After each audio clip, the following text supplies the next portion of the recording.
Buongiorno, siamo qua per parlare di formazione. Formazione è un termine molto ampio, nel senso che, quindi si parlava di salto di qualità. A questo punto ci siamo resi conto che la formazione, così come viene intesa in senso classico, forse non è sufficiente per correre più in fretta verso un risultato più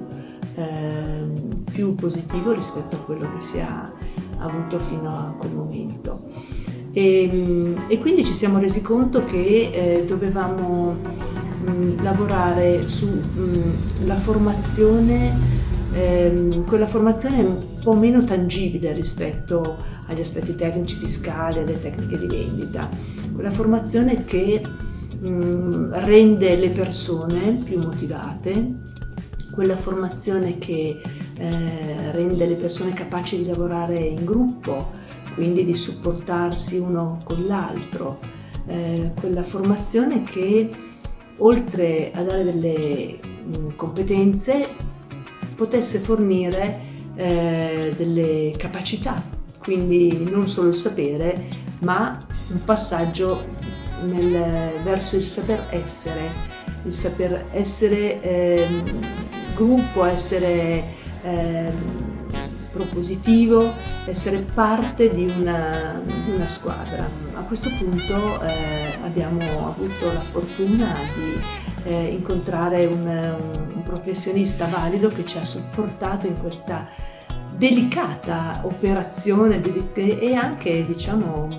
obiettivo piuttosto ambito, quello di creare una nuova modalità di lavoro, una nuova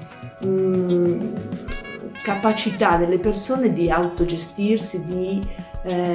ma anche di essere più autonome nel proprio lavoro e quindi anche di essere più contente, essere anche più felici nell'ambito lavorativo.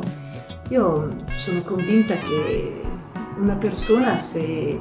è motivata, se è competente, motivata, spinta e supportata dai colleghi, possa dare molto di più che se deve fare le stesse uguali identiche cose da sola e con magari una motivazione meno incisiva. Quindi abbiamo contattato Filippo Scarponi che ci ha insegnato, camminando a fianco a noi, ci ha insegnato a organizzarci, ad acquisire degli strumenti di contatto, di modalità proprio di lavoro che ci hanno permesso di raggiungere quegli obiettivi, quindi di risultato economico, di capacità aziendale e di soddisfazione anche dei nostri collaboratori. Poi queste competenze che sono intangibili sono competenze che rimangono anche,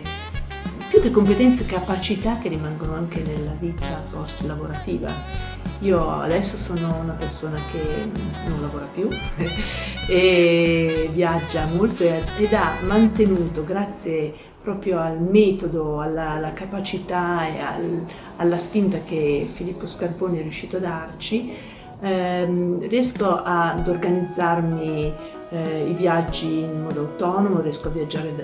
da sola, riesco e mi godo queste capacità che non sono così solite, non sono sicuramente banali. Oggi, nonostante non lavoro più, sono a ringraziare l'esperienza che ho avuto io con i miei collaboratori, con Filippo Scarponi, e auguro a tutti voi di vivere un'esperienza altrettanto felice.